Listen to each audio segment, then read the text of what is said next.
ఎప్పుడో నా సీరియల్స్ చిన్నప్పుడు చూసిన వాళ్ళు కూడా ఇప్పటికి నన్ను గుర్తుపడతారు, మీరు ఆ సీరియల్లో చేశారు కదా అని. కానీ ఇప్పుడు ఉన్న వాళ్ళు కొంతమంది ఒక 3-4 ఇయర్స్ కనబడరు.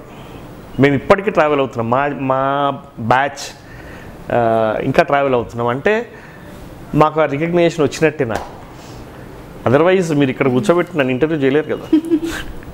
అంటే ఇంకా మీతో పాటు వచ్చిన వాళ్ళకి చాలా ఫేమ్ అయిపోయింది. అదే అంటే నేనేమంటున్నానంటే చాలా ఫేమ్ అవ్వడం అంటే ఒక్కొక్కళ్ళు నేను భజన నేను చేయలేను, నాతో కాదు భజన. ఏదైనా ఉంటే స్ట్రైట్ ఫార్వర్డ్ ఉన్నది బాగుంది బాగలేదు చేసే వాళ్ళకి మంచి ఫేమ్ వస్తుంది. అంటే భజన చేసే వాళ్ళకి ఫేమ్ అన్నారు. కొంతమంది ఉన్నారు అలా, కొంతమంది, అందరు అనట్లా నేను. టాలెంట్ ఉన్న వాళ్ళే చాలా ఎక్కువ మంది ఉన్నారు, అందులో కొంతమంది భజనలు ఉన్నారు, ఆ భజనలతో వస్తాయి. ఓకే సార్, మీరు ఇందాక చెప్పినట్టు ఇండస్ట్రీలో భజన బ్యాచ్ ఉన్నట్టే బాగా పాలిటిక్స్ కూడా ఉంటాయని అంటారు. అవును, చాలా ఉంటాయి. సో మిమ్మల్ని ఎవరైనా తొక్కేశారా? నన్ను తొక్కితే నేను ఎక్కుతూ ఉంటాను. ఇంకా నేను ఆ క్యాండిడేట్ని నేను ఎంత తొక్కాలని చూస్తే అంత ఎక్కాలని ట్రై చేస్తాను, నేను అంత ఎక్కుతాను కూడా.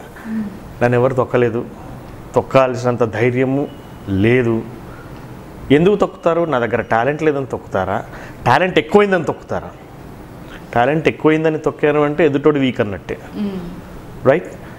రెండోది, నేను టైం టు టైం పంక్చువల్గా వెళ్తాను, ముక్కుసూటిగా మాట్లాడతాను, భజన రాదు, ఇంకేం చేయాలి నేను? తొక్కడానికి ఏముంది ఇక్కడ?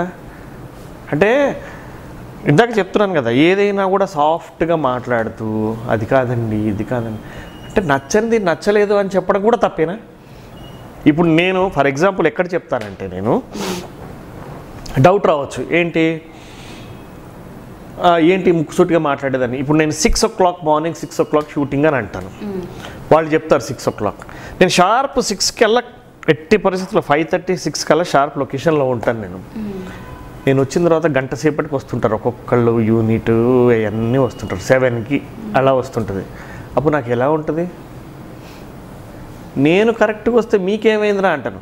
సరే, ఇదే సిచ్యువేషన్, సరే నన్ను 6కి రమ్మన్నారు, మీరు 5కి ఉన్నారు, నేను 8కి వచ్చాను, అప్పుడు మీరేమంటారు? ఓహో అంటారు. నా మీద తొక్కడానికి ఏముంది? టాలెంట్ లేదా, పంక్చువాలిటీ లేదా, డెడికేషన్ లేదా? ఇవన్నీ లేకపోతే ఇన్ని సంవత్సరాలు నేను ఉండను.